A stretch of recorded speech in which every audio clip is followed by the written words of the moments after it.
Una fue porque se estaba llenando mucho y cuando hay dos males en una iglesia, que tenga un edificio de reunión muy chico, la gente se va, o que sea muy grande y esté muy vacío.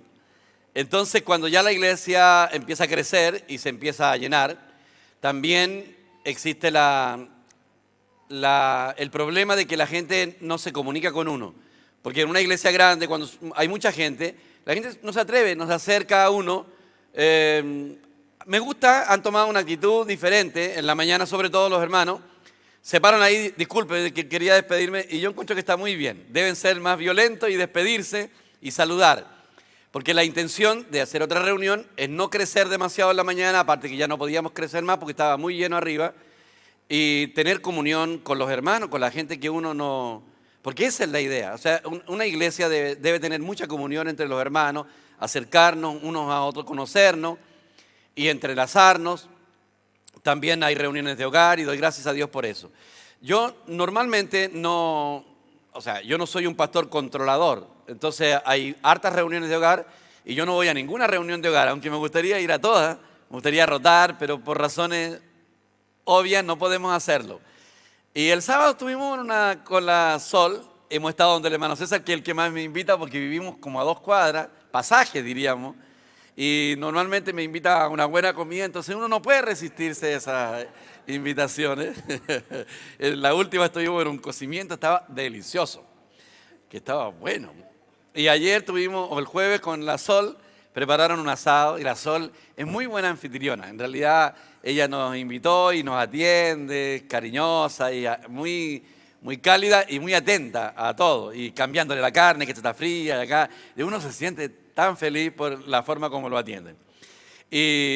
Pero saben, curiosamente se da una dinámica que uno se relaciona con personas que aquí normalmente no se relaciona. A mí me tocó estar al lado de Sergio. Estuvimos 4 horas sentados prácticamente ahí mirando. Estaba el Nacho estaba ahí, al lado de mi esposa, Nadia. Yo estaba acá, yo estaba con el Sergio y había otro hermano que era de otra congregación, un metodista pentecostal. Bueno, yo la verdad es que me porto muy mal de repente cuando está, porque no lo puedo evitar. Entonces eran puras bromas y al principio el hermano que era de la metodista me quedaba mirando porque el pastor está haciendo tantas bromas. Despacito sí yo la decía, pero él estaba muy cerca mío. Entonces yo tiraba bromas con Sergio y él al principio me miraba así extrañado porque él esperaba verlo a uno más serio, más formal. Y entonces yo talla y talla y hasta que después él no podía ya aguantar y se reía también. Pero aproveché a la vez tener una comunión íntima con Sergio, que es muy similar a Francisco de los Guerreros. Se parecen, aparte que los dos son, claro. Entonces, pero fue tan rico estar con ellos ahí, pudimos tener comunión con todos, conversar. En estos grupos pequeños uno logra eso, que no se logra en una reunión grande. Entonces, las reuniones pequeñas de hogar son muy importantes. Entonces, bueno, la intención es que cada día nos vamos creciendo, nos vamos relacionando y esta iglesia debe ser tan cálida como la de la mañana. Porque la de la mañana, a pesar de ser más, son muy cálidos los hermanos y están muy entrelazados. Hay un montón de gente que no logra eso, pero una vez que logra eso, eso trae crecimiento, como decía la predicación de la mañana. Así es que gracias a Dios por los hermanos que vienen en la tarde, gracias por los hermanos que se repiten. Y la idea también, la otra, era que gente que no puede venir en las mañanas pueda venir en las tardes. Y entonces no se pierde la reunión. Y no tiene que esperar hasta el otro domingo para estar en una reunión. Pero para mí es muy importante, como pastor de una iglesia, que ya llevo más de 30 años, 34 años y medio, voy para los 35 años como pastor, uno pasa por tantas etapas de crecimiento y llega un momento que a uno no le importa nada, ya no le importa que se haga famoso, que ser importante o que la gente lo honre. Lo que uno busca siempre es que la gente crezca, que uno pueda atender, ministrarle a las personas, que las personas puedan crecer, que las personas sean atendidas y logren entender el plan del propósito divino. Entonces, en mi meta, estoy muy atento, como les decía a los hermanos en la mañana, abrí el Facebook en la mañana y tiene que haber sido como media hora antes que nos viniéramos para acá y de repente aparece ahí un predicador, predicando, un predicador. Era un predicador terrorífico, esos predicadores del terror. Hermano, Dios mío, qué terrible. Yo dije, ¿cómo esta gente puede escuchar eso? La verdad es que habían como 2 o 3 que confirmaban y los otros estaban aterrados y los otros apenas aleteaban porque en el fondo era una predicación, hermano, que no quedaba nadie de pie. Era un mensaje tan agresivo y arrepentimiento y en contra del pecado. Y yo dije, está bien, pero enséñales cómo salir así, cómo disfrutar al Señor. Pensaba yo ahí entre mí. Y escuché un buen rato la predicación, si en algún momento el tipo cambiaba de tenor y todo, no, de principio a fin. Y yo dije, si Dios le revelara a este hombre quién es él ante los ojos de Dios, este hombre estaría aterrado. Porque por más que tú hables y agregas a los hermanos, esté agrediendo. O sea, predicar la verdad no requiere agredir a la gente. Entonces yo decía, si Dios le abriera los ojos a este hombre y él pudiera ver su propia corrupción, él sería un hombre humilde y trataría de nutrir a los hermanos en lugar de aterrorizarlos. Porque el evangelio del terror nunca ha cambiado a nadie. Mientras más usted aterroriza a la gente con el mensaje de la predicación, con la predicación, la gente a la larga, claro, quiere creerlo, pero no puede hacerlo. Entonces, la religión tiene una gran diferencia con el evangelio. El evangelio, primero, se imparte. Segundo, te enseña, y te enseña de una manera diferente a disfrutar, te toma de la mano y te lleva a vivir el evangelio de una manera diferente, pero como que te toma. Y la religión solamente te exige a la persona algo que la persona no sabe cómo cumplirlo. Porque queremos, o sea, todos nosotros los que estamos acá quisiéramos vivir una vida diferente, queremos hacerlo, pero ¿cómo hacerlo? Entonces el evangelio se predica de una manera tan errada. Bueno, yo quiero leer el Salmo 23, porque si no voy a hablar mucho y de la predicación, pero es parte de la predicación. Salmo 23, ¿lo tienen, por favor? Está calentito aquí atrás. Sí. Ya eso no tenía por qué haberlo dicho. No estoy grabando, voy a empezar a grabar. Primero vamos a orar mejor y después vamos a... Eso no se me puede quitar. Ya. Señor, te agradecemos por este día, por esta comunión tan especial que tenemos hoy día con los hermanos. Gracias por tus misericordias que son nuevas cada día y tu palabra que es una fuente inagotable de riqueza, Señor. Que podemos traer tantas bendiciones a través de ella, que nos nutren, que nos alimentan, Señor, que nos acercan a ti. Gracias por tu bondad y tu misericordia y permítenos hoy día disfrutar de este salmo maravilloso que tal vez en muchas ocasiones yo he podido compartir y he sacado riquezas de él. Y hoy día tienes algo especial para nosotros también. En el nombre de nuestro Señor Jesús, amén y amén. Bueno, vamos a leer, voy a grabar, ya. Bueno, depende de la versión. El Señor es mi pastor, nada me faltará. En lugar de delicados pastos me hará descansar, junto a aguas de reposo me pastoreará. Confortará mi alma, me guiará por sendas de justicia, por amor de su nombre. Aunque ande en valle de sombra de muerte, no temeré mal alguno, porque tú estarás conmigo. Tu vara y tu bastón me infundirán aliento. Adornas mesa delante de mí, en presencia de mis enemigos o de los que me angustian. Unges mi cabeza con aceite, mi copa está rebosando. Ciertamente el bien y la misericordia me seguirán todos los días de mi vida y en la casa del Señor moraré por siempre. Eso dicen otras versiones. Amén. David, yo doy gracias a Dios por todos los hombres de Dios que Dios levantó a través de todas las generaciones. Porque hombres que fueron tan igual que nosotros, cuando algunas personas leen la historia de David, y leen en una porción que dice que David era conforme al corazón de Dios y ponen atención a los errores y a los pecados graves que David cometió, la gente dice, ¿cómo puede ser este hombre un varón conforme al corazón de Dios?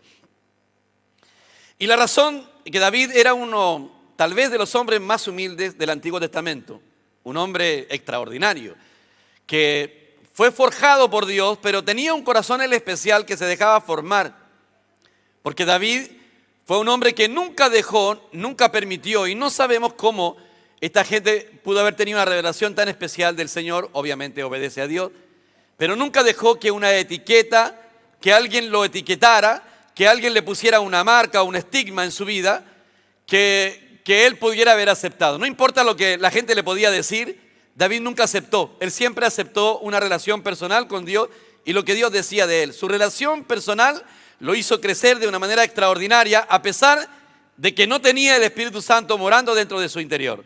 Pero sí el Espíritu Santo obraba desde afuera, hacia él, hacia adentro.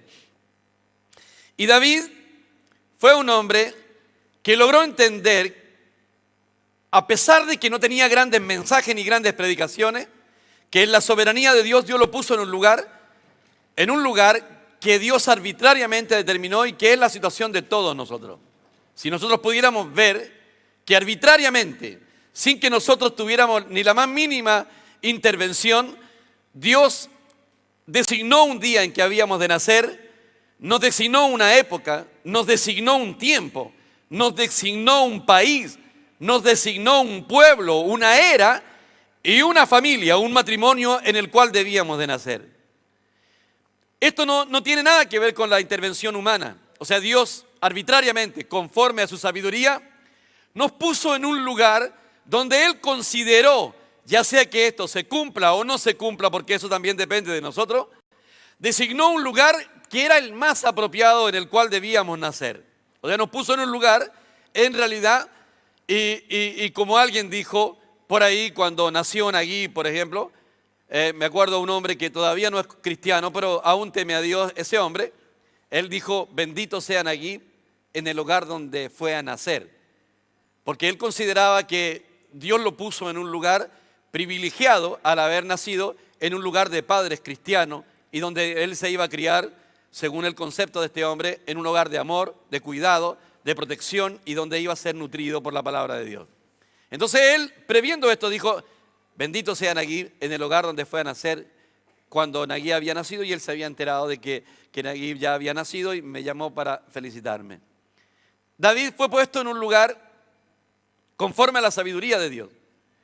Y cuando uno quiere sanar el corazón, y hoy día en la mañana yo hablaba precisamente de los psicólogos, pero sin la intención de hablar mal de un psicólogo ni de la psicología, sino de los creyentes que van a un psicólogo inconverso esperando que él pueda hacer algo por ello. Y conté una anécdota, usted puede escuchar el mensaje en la mañana, que graciosa, que el asunto de los chubis, sí, y bueno, la historia no se las voy a contar porque ustedes deben buscar el sermón de la mañana. Me lo piden o consíganselo, yo se lo voy a enviar. Y ahí van a saber que van a andar siempre necesitando un chubi para darle al esposo y al abuelo, no sé, o ustedes mismos. Dios lo puso a uno en un lugar especial, nos puso ahí. Y yo entendí cuando Dios tenía que sanar mi corazón de tantas cosas que uno vivió en su infancia, en un lugar que no era el adecuado, en un hogar disfuncional como fue mi caso, también el caso de Nadia, en un hogar de muchas carencias, donde yo tenía tantos complejos de inferioridad, fui tan dañado en mi infancia, no tenía seguridad de nada, no tenía seguridad de si iba a comer ese día o iba a comer.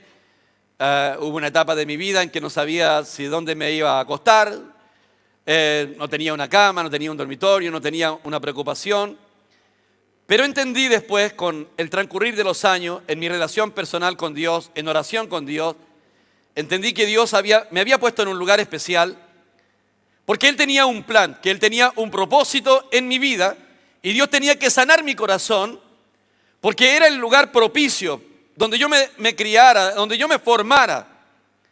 Y empiezo a pensar que Dios tiene sus preferencias, aunque tal vez Él diga, yo no hago excepción de personas. Empiezo a pensar que Dios tiene sus preferencias y cualquier persona que mire tal vez el trasfondo de ello dirá, Dios no me puso en un buen lugar, y yo digo, Señor, no me pudiste haber puesto en un mejor lugar en el cual yo nací a pesar de lo que yo viví. Y agradezco a Dios que hay otros hombres que nacieron en un hogar totalmente diferente, porque si uno se pone a pensar la situación de Michael Jackson, por ejemplo, uno día ese hombre no tenía oportunidades, porque las riquezas que él adquirió, la fama que él adquirió, era casi tan imposible poder servir a Dios aunque él tenía un trasfondo religioso, testigo de Jehová. Él creía en Dios. Pero en el ambiente en que se crió fue más bien una tentación que una bendición. Pero el haber nacido en un hogar disfuncional, el haber nacido con carencia, si tú tienes un corazón adecuado, lo único que logra eso, porque yo siempre he dicho lo mismo, a mí, mi sufrimiento, los problemas que tuve en la carencia paternal, la carencia de un hogar y todo lo que pude vivir, la carencia en muchas áreas de mi vida, lo único que lograron fue llevarme a los brazos del Señor, conducirme a la persona de Jesucristo. Puede hacer el efecto contrario en otra persona. Se llena de resentimiento, de rabia, de enojo, culpa a Dios por lo que él ha vivido, por qué permitiste esto. Pero la verdad, después con el pasar de los años, entendí que Dios me amaba, que tenía cierta preferencia conmigo. A pesar de lo que viví, sentí que era privilegiado. Y hasta el día de hoy me siento más amado que ustedes, hermanos, todos juntos. Pero usted tiene que sentir lo mismo, ¿ya? Ya, los que me conocen saben que lo que hago yo es para provocarlo y que usted diga, yo soy el más amado. ¿Quién? Ustedes reconocen que yo soy más amado que todos, ¿cierto? Eso es lo antiguo. Están picados. Todos debemos tener esa sensación de que Dios nos tiene como por regalones. Yo he visto hermanos que no han sido fieles y yo digo, este hermano no es fiel, no es una persona perseverante y espiritualmente uno hasta lo puede llegar a juzgar y ellos con qué convicción dicen que se sienten los más regalones del Señor. Y pienso que eso está bien. Esa debe ser la actitud, porque no depende de lo que yo haga, sino que Él nos ama nomás, nos hizo únicos y especiales, no hay otro. Y decía en la mañana que Dios quiere trabajar con nuestro carácter, pero no con nuestra persona. O sea, todos nosotros vamos a seguir siendo como somos. Obviamente arregladito un poco porque el Señor tiene que trabajar, pero nuestra forma de ser va a ser así. El hermano que es más introvertido va a seguir siendo introvertido en los cielos, pero perfecto, no introvertido como por timidez. El hermano más extrovertido, hermano, si yo no me fuera al cielo, ustedes me echarían de menos. ¿Cuántos dicen amén? Son envidiosos. De verdad es que somos únicos. Y en el cielo marcaremos una diferencia. Y cuando uno de nosotros no esté presente, si no sabemos cómo vamos a vivir allá, lo vamos a extrañar, por decir algo. Porque cada persona tiene un sello único en la vida. Cuando David, ¿cuál fue la designación de David? Ser el menor de los 8 hermanos y cuidar las ovejas. Era un trabajo tan peligroso. Yo me quedo muy admirado con la gente que vive en el África, por ejemplo, que de repente andan en el campo tan fácilmente y dicen que mucha gente es comido, devorado por un tigre o por un león, pero ellos como que no les pasara nada. Están tan confiados. Si nosotros supiéramos que anda un tigre suelto en la Alameda, arrancamos ahora mismo para la casa a escondernos. Andaríamos, ellos no. David se crió de esa manera.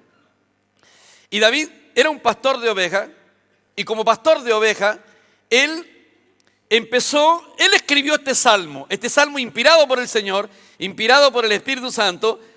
Él lo escribió, pero en base a la experiencia que él tenía, él como pastor, cómo cuidaba a las ovejas, cómo tenía una relación con las ovejas. De hecho, alguien subió un Facebook donde había un hombre que se dedicaba a criar las ovejas y dice, veamos si las ovejas conocen la voz de su pastor. Y hubo mucha gente que le gritaba a las ovejas y las ovejas ni se movieron. Pero el pastor verdadero de ella habló a las ovejas y todas corrieron hacia él. Entonces mis ovejas conocen mi voz y me siguen. Y mi pregunta es, ¿dónde conocimos la voz del Señor? Porque como dice, el Señor Jesús mismo dijo, mis ovejas oyen o conocen mi voz y me siguen. ¿Cuándo? ¿Cuándo fue eso?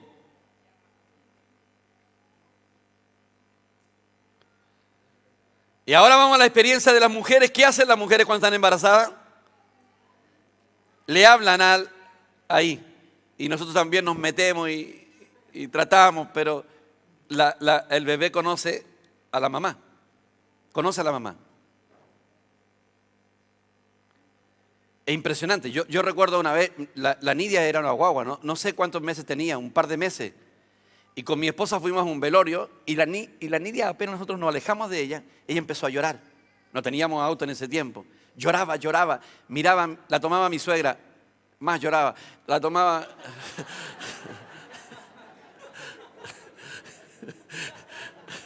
Ya.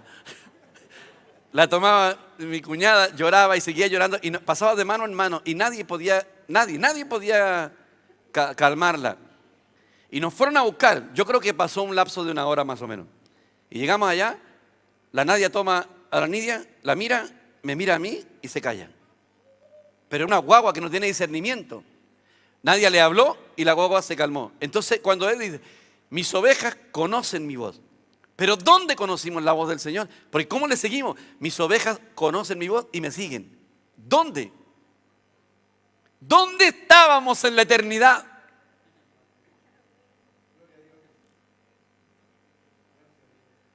Estábamos en el seno del Padre, en el interior del Padre.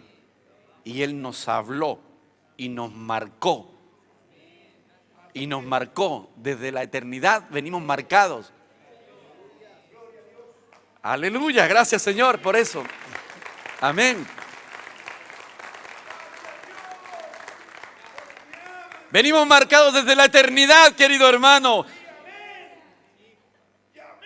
Sí, Señor Jesús, amén y amén, amén. Gracias, Señor. Siempre nos ha amado, siempre nos conoció. Antes de que naciéramos, ya nos conocía, nos escogió desde antes de la fundación del mundo y siempre estuvimos en su corazón. Para nosotros nacimos ahora, pero Él nos conoce desde siempre. Entonces cuando el Señor Jesús andaba, Él no se preocupaba ni de mover la culebra ni de hacer nada. Él simplemente decía, mis ovejas conocen mi voz y me siguen y yo las conozco y mi vida doy por ellas. Qué maravilloso es el Señor. Por eso tú no te puedes resistir al llamado. Nunca pudiste, a lo mejor trataste de ocultar, de rechazarlo, pero no pudiste. Gracias, Señor. Es que no se puede evitar. Y entonces David sabía esto como pastor y sabía perfectamente. Y él dice, el Señor es mi pastor, nada me faltará. El énfasis humano es nada me faltará. No, el énfasis, Él es mi pastor. Y aquí hay algo personal con Dios. De decir, Señor, tú eres mi pastor, tú me guías. Cuando el Señor es mi pastor, nada me puede faltar. ¿Y qué se refiere a nada? A nada. Lo vamos a señalar luego. La pregunta es, ¿por qué siente la persona que le falta todo? Porque el Señor, aunque lo ama y aunque lo rescató y lo redimió, no es su pastor, no le consulta todo, no espera en Él, no sabe esperar en Él. Me encanta cuando las personas de repente están a punto de adquirir algo, por contar una anécdota, a punto de adquirir algo y algo se frustra. Y me llaman. Y yo le digo, cálmate. Si Dios quiere darte algo, nadie puede impedirlo. Pero debemos esperar el tiempo de Dios. Una vez fui a cambiar un auto porque nadie me dijo, última vez que salgo con este auto, me dijo. Y cuando las mujeres hablan, dan órdenes, tiene que ser así. Y yo en mi corazón dije yo, espérate sentadita porque no tengo dónde cambiar el auto. Era un Ford EcoSport que teníamos, uno rojo. Y la nadie, no, dije este auto me hace mal, que la espalda. Y entonces, bueno, veníamos de regreso de Yoyeo, cuando todavía íbamos nosotros a Yoyeo. Y me arranqué, pocas veces me arranco, y me arranqué. Y me fui a ver un vehículo y de repente veo un vehículo, era un Kia Carnival, era un 2.4, lo miré y lo encontré fantástico. Fui a buscar a la Nadia, ni hablar, pues. Ella dijo, este es el auto. Y miré y la Trini dijo, el avión. Ella había soñado con ese auto, el avión. Y nosotros ya hablamos con el hombre y fuimos a mirar otro auto. ¿Pero para qué van a ver otro auto? Ese es el avión que yo soñé. Ese es el auto, dijo la Trini, la chiquitita. Bueno, cuando fuimos a hacer, él me recibió el auto, me lo recibió en súper buen precio. Porque yo, bueno, ya para qué me voy a alargar tanto con eso. El punto es que quedamos ahí y había un problema. El auto que yo había comprado, aunque era de Antofagasta, imagínense, de Antofagasta, de Iquique se lo habían llevado, pero lo compraron en Antofagasta. Parece que una vez vino para acá y quedó debiendo 6 partes. Me dijo, ¿su auto tiene parte? No, no tiene parte. Sí, aquí tiene parte. Yo no la podía creer. Dije, pero si este vive en Iquique, lo compró en Antofagasta y tiene parte aquí en Santiago. Lo llamé, era un cubano. ¿Cómo hablan los cubanos? Chicos, mire.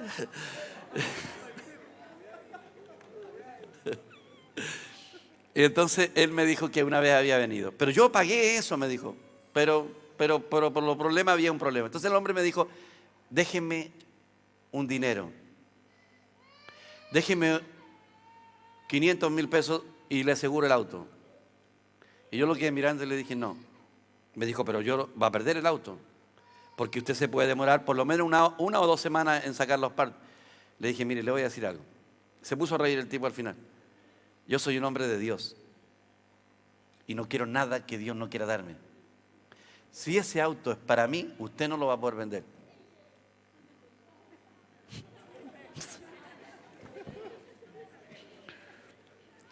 Y si ese auto no es para mí, usted mañana lo vende. No quiero nada que Dios no quiera darme. Bueno, eso no lo aprendí al tiro, pero a esa altura ya lo había aprendido. El hombre se puso a reír y me dijo, ya, me dijo, le guardo el auto. Y no, ¿qué guardas? Lléveselo, me dijo. Me llevé el auto. Pero hágame un papel, fírmeme un papel de un compromiso. Que usted va a arreglar, sí, lo voy a arreglar los partes. Y fui a sacar todos los partes, y yo le estaba diciendo la verdad. Lo que entendemos es que cuando el Señor es nuestro pastor, debemos tener claro que nada nos falta. Cuando Él no es mi pastor, cuando yo hago las cosas a mi manera, cuando no le pregunto a nadie lo que tengo que hacer, cuando yo me creo Señor de mi camino, a pesar de que yo soy un cristiano, todo me va a faltar. El creyente tiene que aprender a ser ejercitado. Por eso yo cuento que no lo aprendí de la noche a la mañana.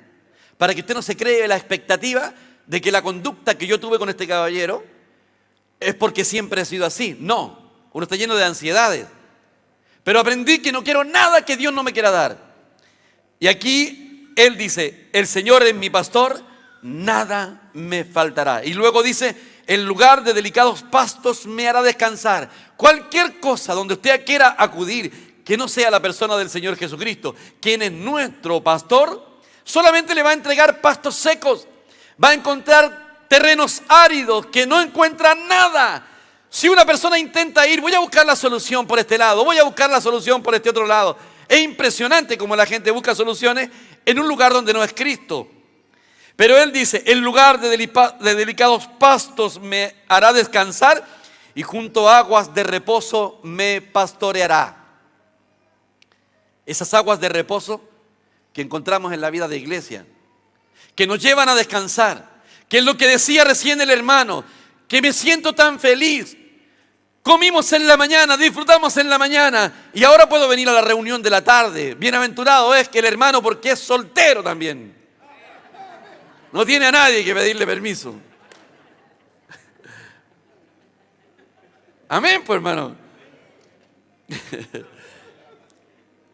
Y si se encuentra una esposa, que sea una esposa que le gusta caminar igual que usted.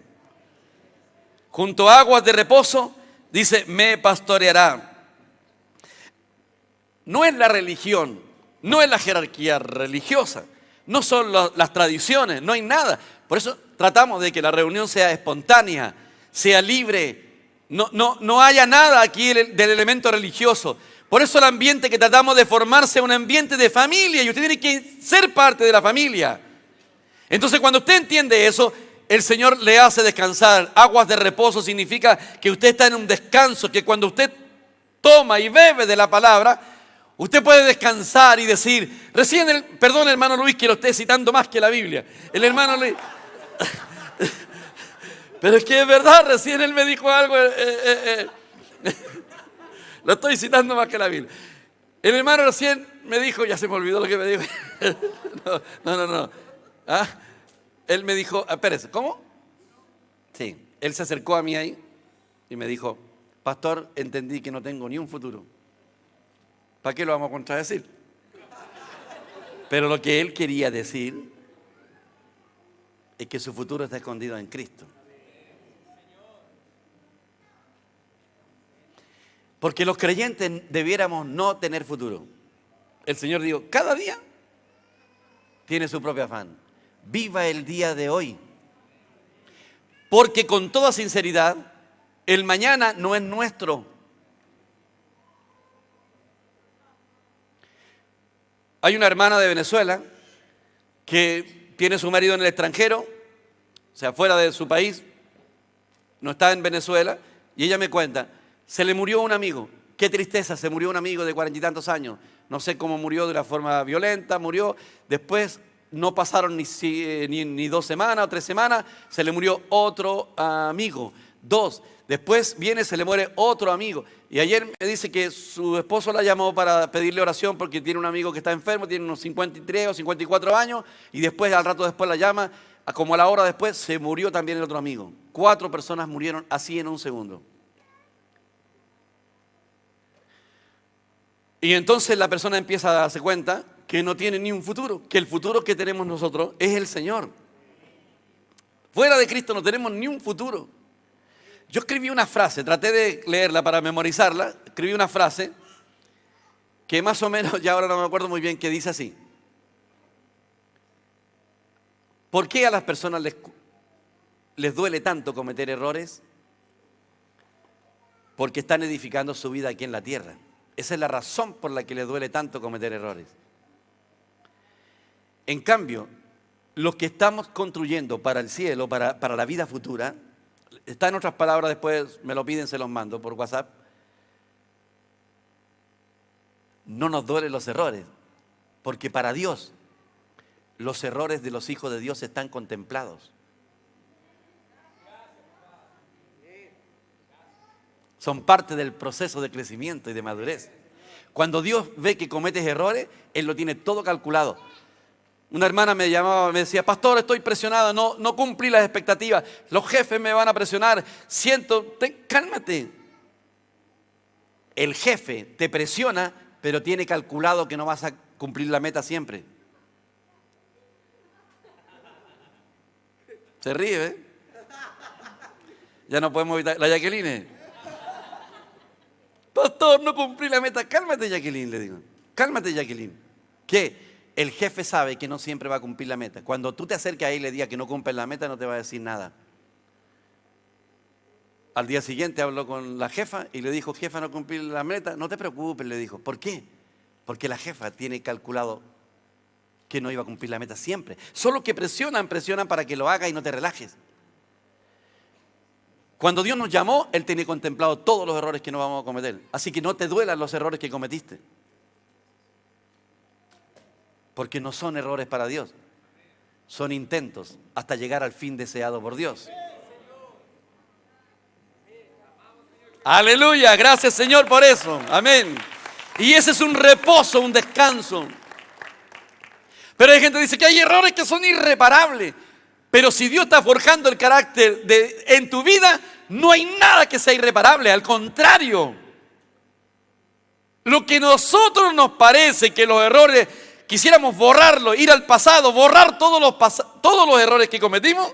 Y el Señor dice, no, yo tenía contemplado ese error en tu vida. No, yo no lo busqué, yo no hice que tú cometieras ese error, fuiste tú, pero yo tenía contemplado ese error. Y ese error te va a llevar a refugiarte más en mí, a crecer más, a recibir más de mí, a depender más de ti y a no ser tan sabio en tu propia prudencia. Ahora yo soy mejor que antes. Después de haber cometido los errores, ahora me vuelvo mejor que antes. Pero para nosotros no. Es que no me puedo perdonar lo que hice. Es que tengo que volver volver para arreglar ese error. No tienes que arreglar nada. Ya no puedes hacerlo. Ahora vamos hacia adelante. Hay una sola meta, seguir adelante. El lugar de delicados pastos me hará descansar. Junto a aguas de reposo me pastoreará, confortará mi alma. El alma es el asiento de las emociones, donde hay amargura, tristeza, depresión. La depresión viene del alma. Es el alma que tiene las emociones dañadas. Por eso es tan importante que Dios trabaje en tu ser interno. ¿Por qué es tan importante que trabaje? Porque la gente que te conoce, ya lo he contado varias veces, pero un día nos dieron 7 minutos para hablar con los pastores, que cada uno en 7 minutos compartiera su experiencia. Y yo rápidamente compartí de la experiencia de mi vida. Y un pastor me quedó mirando y me dijo, es que no lo puedo creer que tú viviste todo eso. Sí, me dijo, pero se te ve tan saludable. Y eso, lo que Dios sana, cuando Dios sana el corazón, es lo que hace que llegue a las personas. Por eso dice, confortará mi alma, me guiará por sendas de justicia, por amor de su nombre. O sea, el Señor mismo nos va conduciendo por un camino de justicia, diferente al que jamás pudimos imaginar que íbamos a caminar. Pero Él lo hace en nosotros, en la medida que nos dejamos pastorear, en la medida que Él comemos los pastos verdes, en la medida que junto a aguas de reposo me pastorea. ¿Sabe por qué viene el enojo?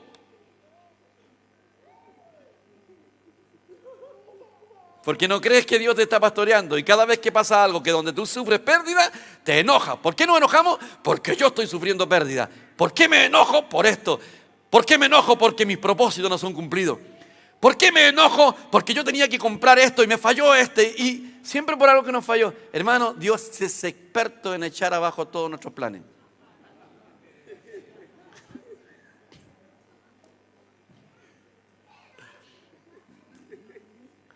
Ay, Señor, pero yo quería que esto funcionara de esta manera y el Señor siempre permite que los planes se echen a perder.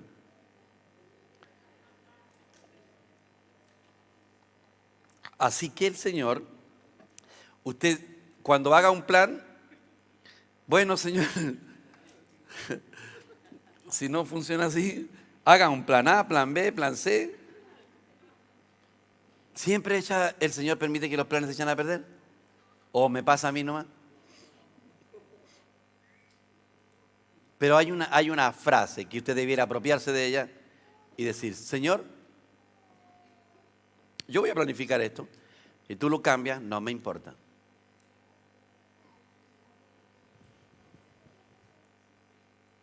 Entonces, confortará mi alma, me guiará por sendas de justicia. Y luego, hermano, dice algo que debiéramos todos entender. Aunque ande en valle de sombra o de muerte, no temeré mal alguno. En el caminar del Señor hay valles de sombra. Porque me explicaron una vez cómo era este asunto. David tenía que llevarlo por lugares de buenos pastos. Era David el que llevaba las ovejas a los buenos pastos. ¿Qué es lo que tratamos de hacer? Yo he tratado durante toda mi vida a la gente que está bajo mi responsabilidad guiarlo por buenos pastos. Para mí es una carga predicar, una carga en el sentido positivo, una responsabilidad de saber que tengo que compartir con ustedes buen pasto, no para que yo sea importante, ni para que digan ustedes, oh, el pastor que predica buenos mensajes, no, sino para que ustedes sean confortados, para que ustedes crezcan, para que ustedes se nutran, para que ustedes se fortalezcan, se vivifiquen, y es un verdadero deleite para uno ver el crecimiento de los hermanos. Es lento el crecimiento de todos nosotros, no lo vemos de la noche a la mañana.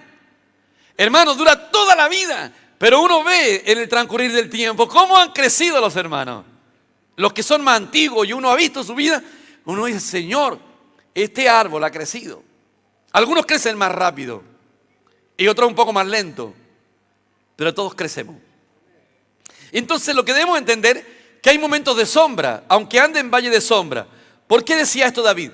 Porque cuando se acababan los pastos en el valle, él tenía que meterse por una especie de, ir a otro lugar hacia las montañas, hacia el interior, donde las fieras estaban arriba esperando para comerse las ovejas. Y David tenía que llevarle por ese lugar de sombra, donde no había sol, pero tenía que llegar al otro lado, donde había un valle y ahí habían pastos. David tenía que llevarle ahí. Por eso dice valle de sombras y de muerte. Y hay momentos en que nosotros pasamos por valles de sombra, que son momentos difíciles, pueden ser de enfermedades. Los hermanos venezolanos que vienen del extranjero llegan a un país desconocido, los venezolanos, los haitianos, quien quiera que sea.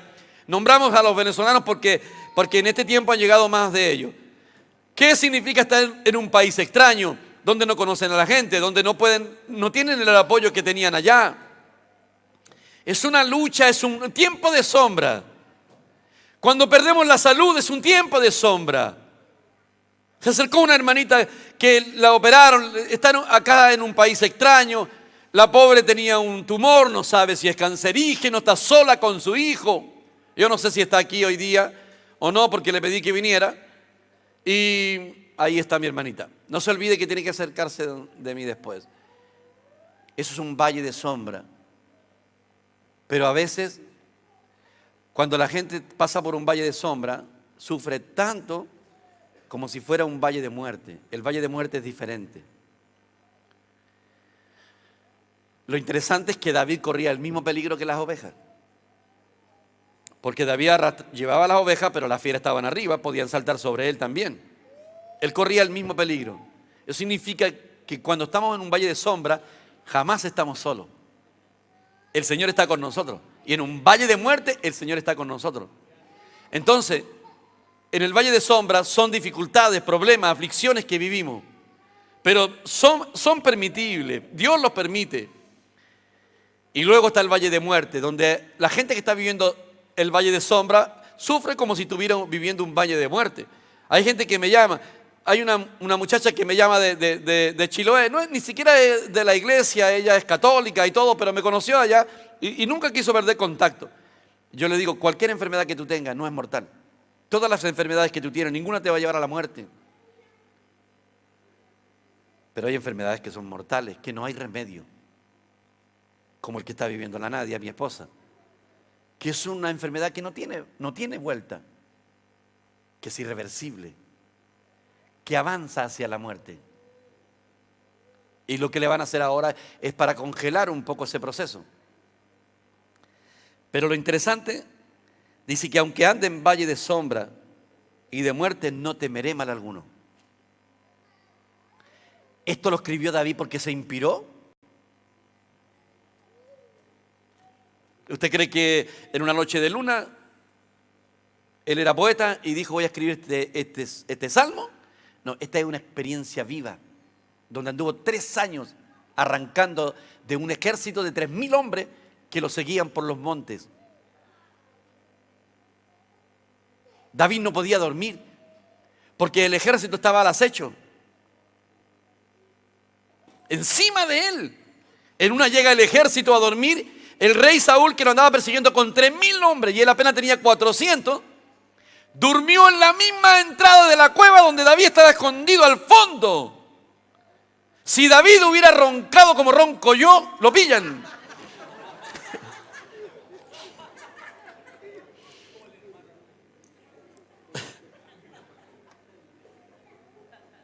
Lo pillan.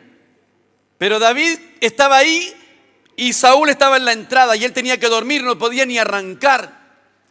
Y David escribió el salmo, en paz me acostaré y asimismo dormiré porque solo tú, Jehová, me haces vivir confiado. Aleluya. Gracias, Señor, por eso. Es una experiencia de vida, no era un poema hecho por una persona que tiene una mente de poeta. La mayor parte de los poetas, de los poemas, son personas de espíritu depresivo. No crea usted porque los tipos, no, son depresivos. Todos los poetas son depresivos. Puedo escribir los versos más tristes de esta noche. Escribir, por ejemplo. No es una experiencia de vida. El tipo ni siquiera creía en Dios. En cambio, David estaba experimentándolo en su propia vida. Aunque ande en valle de sombra y de muerte, no temeré mal alguno. Eso significa que los valles, o sea, la sombra de la oscuridad, de las tinieblas, que nos odia, pero que el Señor está con nosotros y no hay nada que temer. Duerma tranquilo, hermano, duerma tranquilo. Mis ovejas están en mi mano, nadie las puede arrebatar de mi mano, aleluya. ¿Puede haber una mano más poderosa que la mano del Señor? No. Porque tu vara, porque tú estarás conmigo. Tú estarás conmigo. Y dice, tu vara y tu cayado me infunden aliento. Y después, ya estoy terminando, dice,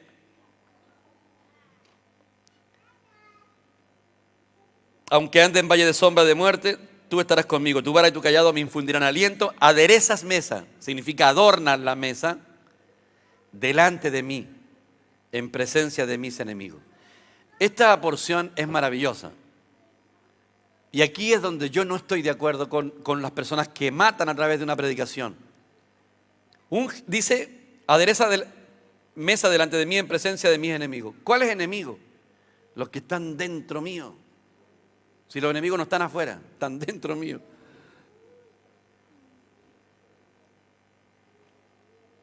No, nosotros queremos cambiar el entorno. Dice, no, si el problema no es el entorno, el problema eres tú. Yo soy el problema.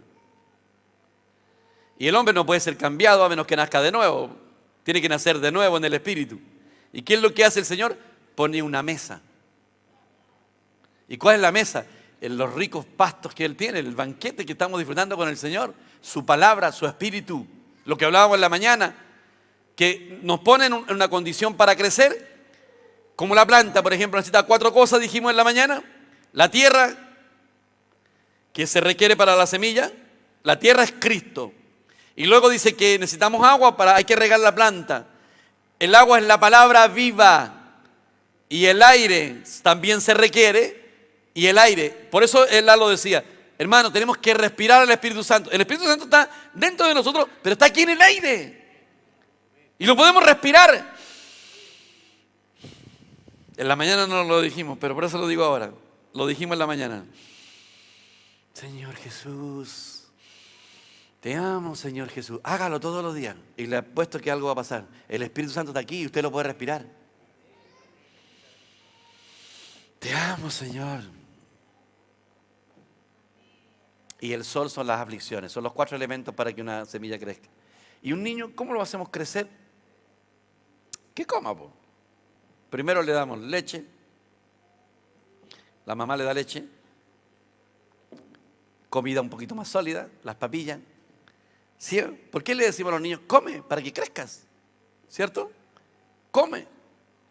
Y le damos comida, y le damos leche, y le damos jugo, cosas saludables para el crecimiento. Pero si no comemos, no podemos crecer. El Señor pone una mesa delante de mí. ¿Sabe, hermano? Ya estoy casi terminando. Los hermanos más antiguos ya lo saben. Nunca ore para que Dios le quite el enojo. Va a quedar más enojado todavía. Señor, sácame estos celos que me matan.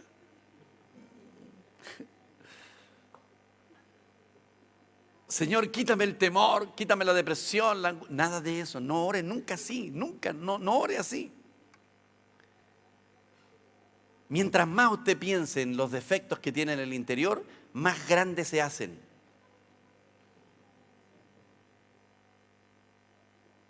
A veces yo discutía con mi esposa, a veces, ya esto no pasa. En la guía testigo que ya...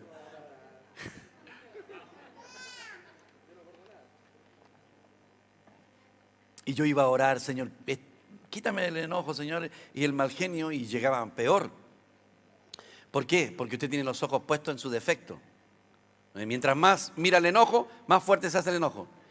Empiece a orar por algo en su interior que usted considera que no está bien. Empiece a orar y cada vez va a ser peor. Entonces, ¿qué es lo que hace el Señor? Nada, pues olvídese el enojo, disfruta el Señor nomás. Mire, cuando los hermanos, aquí la reunión está linda, los hermanos se andan abrazando solos.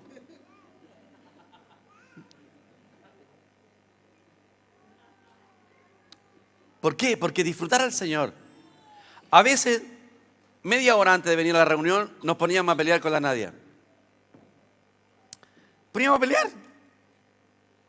Y cuando uno está recién casado, las peleas son más fuertes. ¿Qué haces, cómo? Ya, ¿vamos a ir a la reunión? ¿Cómo vamos a ir a la reunión? Ya, chao, me voy a la reunión. Y me iba a la reunión. Y llegaba a la reunión. Antiguamente se pasaba a orar adelante. Y me tiraba de rodillas, Señor, perdóname. Ten misericordia. ¿Te fijaste en la Nadia cómo se portó, Señor?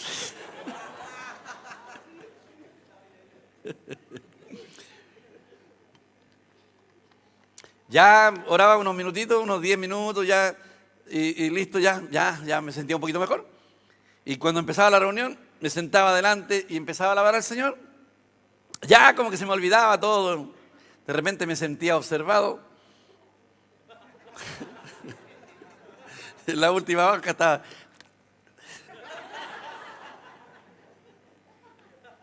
¿Está escuchando ahora? Total, no importa. Y al rato después miraba para el lado, ahí estaba. Terminaba la reunión como si nunca hubiéramos peleado. Llegamos a la casa como que se olvidó el problema. Eso es lo que dice aquí. Adornas una mesa, el Señor, ¿cómo nos calma? Pone una mesa rica así y dice, coman. Él no nos reprocha, no nos reta. ¿Qué fue lo que hizo cuando vio a los apóstoles que se habían descarriado, que se habían apartado, que hicieron nada? Él llegó, hizo pescado asado y le dijo, coman.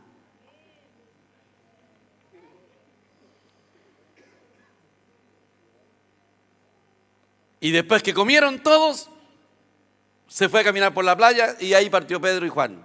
Todos conocemos la historia. Y ahí le preguntó, Pedro, ¿me amas? 3 veces. ¿Cuándo le preguntó así?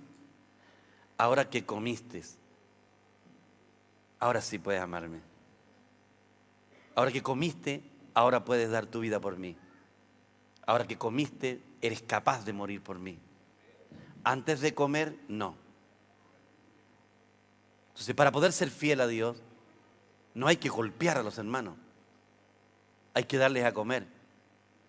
Cuando el hermano come, solo el hermano empieza a dejar lo que tiene que dejar. Y empieza a buscar de Dios. Oremos siempre para que en las reuniones haya rico y abundante alimento. Que la gracia sea con todos, hermanos. Dios les bendiga.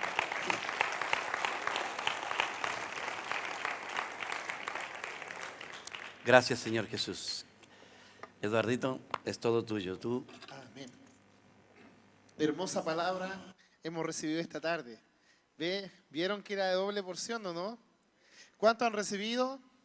Amén. Todos los que levantaron la mano van a pasar a rumiar la palabra ahora. Me dice el hermano, ya, tranquilo, tranquilo. Así que, bueno, el micrófono está funcionando. Pueden pasar adelante. ¿Quién va a pasar? Vamos a pasar a rumiar la palabra. A mí me hace mucho sentido de este salmo que es maravilloso, la vara. Cuando dice la vara, a lo mejor podrían pensar, porque la palabra dice, el salmo dice que infundirá aliento. Es lo que yo siento cuando me imagino esa vara en la que se apoyaba David para poder pastorear. No pienso que era una vara correctiva para sus ovejas, pienso que era una vara que lo impulsaba a sostenerse, que lo llevaba a erguirse, donde se podía apoyar. Y esa vara, por supuesto, es Cristo. Siento que esa vara hoy me puede tener en pie. Siento que esta palabra que nace y surge en esta iglesia es maravillosa, que nos vivifica siempre. Pero sobre todo siento que si esa vara no estuviera, obviamente no sería nada. Eso.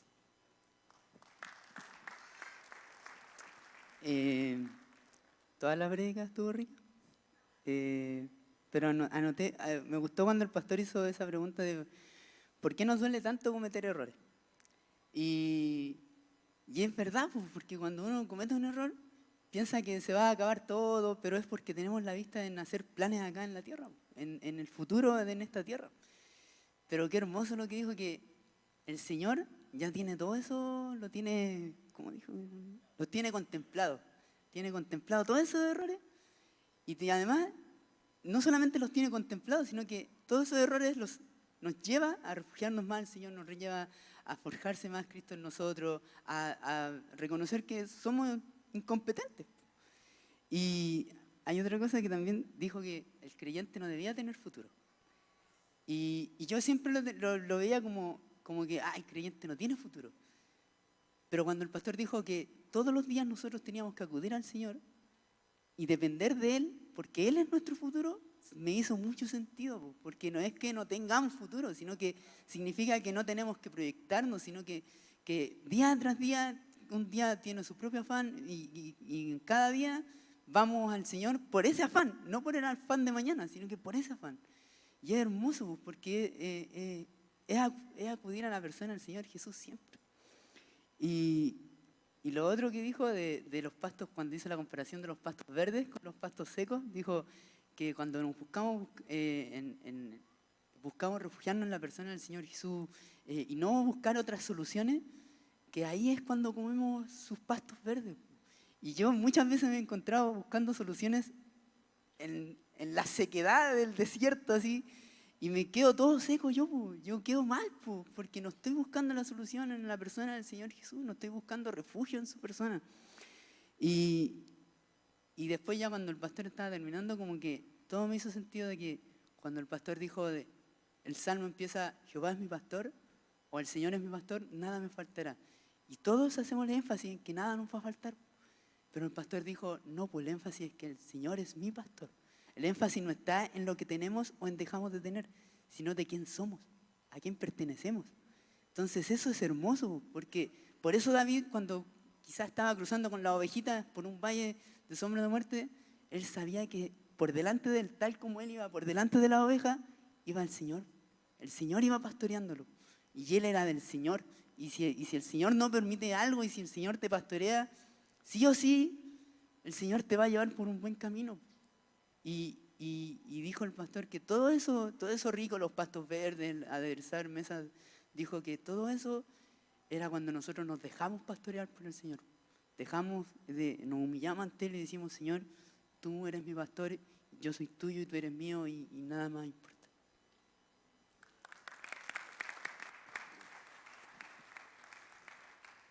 ¿Pueden pasar?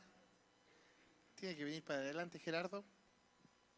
Me llamó la atención la última parte, cuando hablaba de los enemigos, que no son los que están afuera, son los que están dentro de nosotros. Y la forma de lidiar con eso no es atacándolos, como se nos ocurriría a nosotros, centrándonos en eso, en mi enojo, toda mi debilidad, sino que el Señor prepara una mesa delante de nosotros para que nosotros comamos de Él. Y en la medida que comemos de Él, nos olvidamos de ese asunto, los enemigos se desvanecen, los que están en nuestro interior. Me encantó eso. Hola, hermano. Hermosa la palabra, rico. Me marcó mucho cuando el pastor decía que Jehová es nuestro pastor, o sea, Jehová es mi pastor, nada me faltará. Donde, por lo general, es cierto, uno siempre se enfoca en esa frase, se enfoca en el nada me faltará, en lo que es, lo que necesito yo en el fondo, pero no en quién es Él. Es increíble que en el fondo, claro, Señor es mi papá, y ya el resto está de sobra. En el fondo, yo leía el otro día que una persona había escrito que si uno mira el sol, nunca verá la sombra. Entonces, claro, uno siempre está tratando, quitando la vista en el Señor y empieza a ver todas las cosas malas, todo lo que los defectos de uno. Pero increíble que en el fondo, incluso hasta la segunda parte, no es necesaria. Jehová es mi pastor, y con eso ya, el Señor es mi papá. Eso.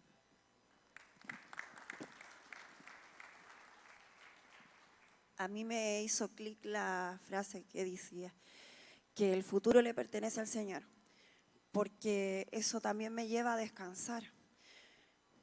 Porque ya no me voy a preocupar yo en los afanes y voy a dejárselo todo a Él. Y Él, como es mi papá y me ama, Él va a hacer todo bien para mí. Entonces, dejar que mi futuro sea de Él y Él se encargue de todo.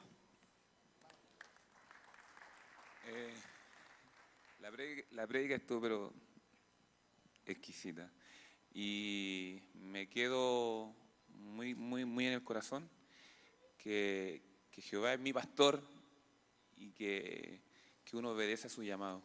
Es impresionante ver lo gráfico, que ¿por qué Él es mi pastor? ¿Por qué le obedezco? Porque Él desde su entraña ya estábamos planeados en su interior. Amén. Amén. Han estado muy ricas las rumiadas. ¿Qué más quiere pasar? Venga para acá.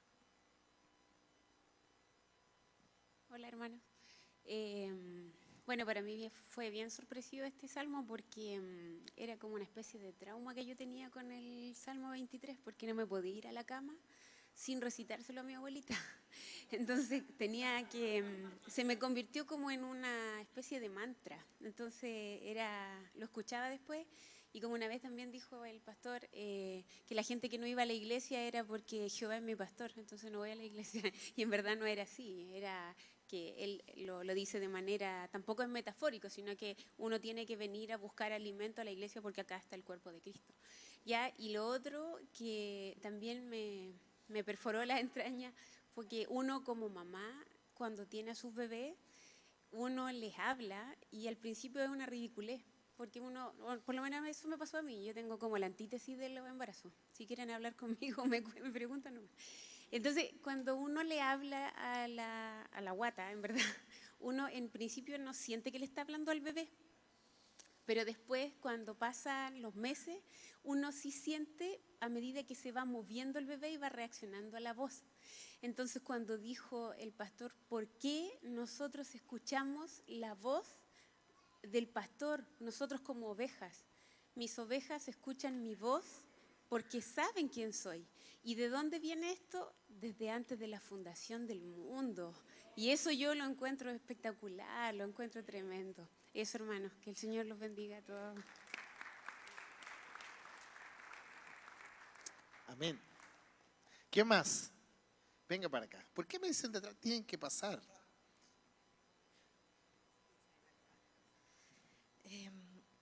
Sí, y estaba pensando porque había estado... ¿Dónde está el pastor? ¿No? No lo veo. Es que estaba escuchando de los... Sí, se me perdió. De la ovejita, Jehová es mi pastor, porque es nuestro pastor, porque Él nos lleva... Eso estaba conversando con la hermana Anita, que el Señor nos lleva donde hay pasto. Cuando se acaba el pasto nos lleva para otro lado. Él nos va guiando. Las ovejitas son bien torpes. Yo el otro día estuve buscando de eso. No cachan una, pues son súper dependientes de su pastor, y el Señor eso quiere para nosotros, pues que seamos dependientes. Y Él tiene, por eso dice, nada nos faltará, porque Él está pendiente de todas nuestras cosas. La otra vez escuchaba en una predicación que hablaba que las ovejitas cuando tenían como un problema, no sé, como una enfermedad, y quedaban como a cuello caído, y el pastor tenía que tomarlo en los brazos y consolarlo y hacerlo como más cariñito, y ahí se sanaban. Entonces lo encontré tan lindo, porque en realidad Él es nuestro pastor en todo aspecto. Cuando nosotros estamos así como enfermitos, caídos, Él nos toma con más cuidado. Finalmente es en su persona donde nosotros somos fortalecidos, somos consolados, somos todo. Y Él es nuestro todo, pues Él nos lleva los pastitos, Él nos consuela, Él nos sana las heridas cuando tenemos heridas, Él con el callado nos va, cuando nos estamos desviando, nos va corrigiendo, así como vente para acá, no te arranques, es tan hermoso, Él es nuestro pastor. Así que amén, gracias Señor. Amén. Gracias Señor. Yo lo veía que iba agarrando papo a poco ya lo iba a ir arriba. ¿Quién más? ¿Quién más quiere pasar? Venga para acá, no me levanten la mano, pasen, por favor, sean violentos, sean guerreros. Eso. Primeramente doy las gracias a Dios por quien me trajo a este lugar, a beber al pozo. Yo soy su guerrero, he venido 3 veces a este lugar a observar. Hace muchos años que no voy a la iglesia. Yo sé dónde está el buen pasto.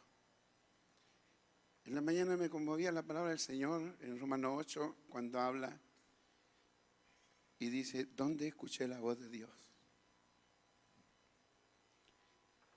Hay un versículo en la Biblia que dice que yo venía con los lomos de mi padre. Y mi padre venía en el lomo de su padre. Y su padre en el lomo de su padre. La palabra del Señor dice que somos predestinados. Yo lo creo. ¿Por qué un borracho en la calle durmiendo en el suelo? O peleando con otros borrachos o en la droga. He ahí mi Señor guardaba mi alma. Por eso estoy muy feliz. Estuve triste durante 3 meses, que fue lo que duró la operación a mis hombros. Pero Dios tiene un propósito. Es que yo le busque, que escuche su voz. Y en mis oraciones siempre le he pedido a Dios, ¿cómo se oirá mi nombre en tus labios, Señor? Debe ser hermoso. Yo no me crié con un padre ni una madre, pero tengo uno que es eterno, que un día me llamará. Escucharé su voz como la primera vez en la eternidad. Gracias, hermanos. Muchas gracias. Amén. Que nadie se quede con las ganas. La Jacqueline. Venía con la mochila. Tranquila, hermana. Ya, a mí la porción que me gustó fue la de cuando dijo el pastor de Jehová es mi pastor, nada me faltará. Pero me llamó mucho la atención como por la posesión, así, mi pastor, porque en realidad siempre nos hemos enfocado en que nada nos va a faltar, pero cuando nosotros sabemos quién es nuestro Padre, no nos preocupamos de que algo nos vaya a faltar. Por ejemplo, cuando me veo expuesta en situaciones de que necesito algo, yo ya no me aflijo, sino que yo digo, no, yo sé quién es mi Padre y Él lo va a dar a su tiempo. Entonces, esa parte fue la que me gustó. Y la que también, o sea, toda me gustó, por si acaso.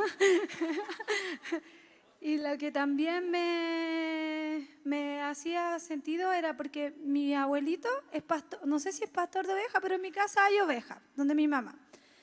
Entonces, es verdad, pues mi abuelito llama a la oveja, yo le digo, abuelito, quiero ver la oveja, y mi abuelito la llama y vienen todas donde él. Claro que la parte triste es que él después se las come. Pues. El Señor no hace eso con nosotros. El Señor no hace eso con nosotros, pues entonces es que yo porque la gente después perdón